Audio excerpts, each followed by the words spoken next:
Bom, pessoal, boa tarde, né? A gente vai continuar falando sobre a questão da biodiversidade, né, e dos seres vivos.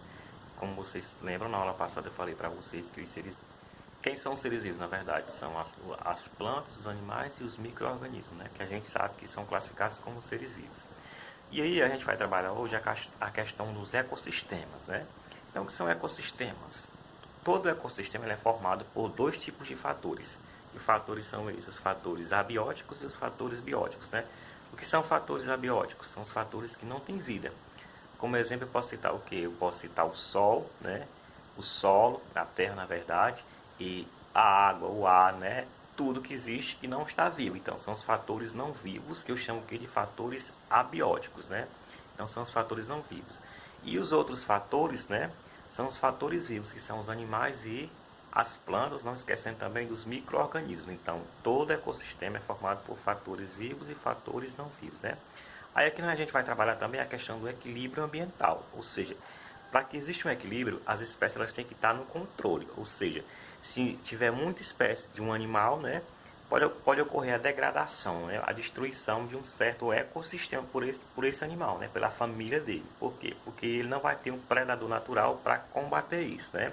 Então é por isso que existem as cadeias alimentares, ou seja, a organização dos seres vivos, né, de acordo com o seu grau de alimentação. Por exemplo, nós sabemos que existem os produtores, os consumidores, né, e os decompositores. Quem são os produtores? São as plantas. Então, os únicos seres do planeta que são produtores, né, que são capazes de produzir o seu próprio alimento, são as plantas. Nenhum outro ser, né, é capaz de fazer isso, a não ser as algas, né, que a gente vai ver isso depois.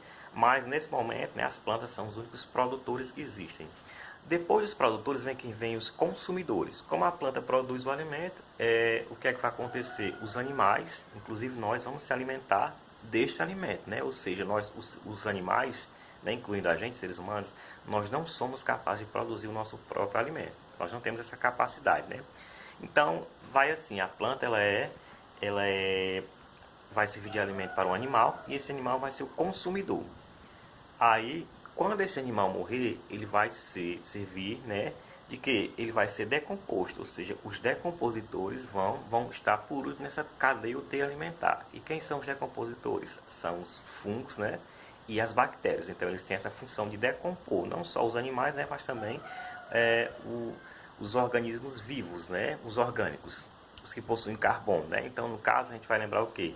Existem os produtores, que são as plantas, né? Os únicos que produzem, os consumidores, que são os animais, inclusive a gente, né? E os decompositores, que no caso são os fungos, né? E as bactérias. Lembrando o quê?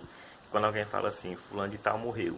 Então, não, aí fala assim, a terra vai comer. Na verdade, não vai ser a terra, vai ser o que serão os decompositores, que podem ser os fungos ou as bactérias, não é isso?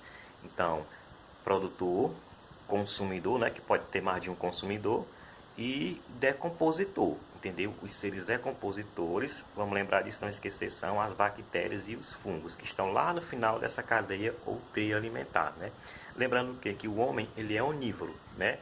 Porque nós sabemos que os carnívoros, eles se alimentam de carne, os herbívoros de plantas, né? E os onívoros, eles se alimentam das duas coisas, tá certo? A gente vai passar para o nosso questionário para responder.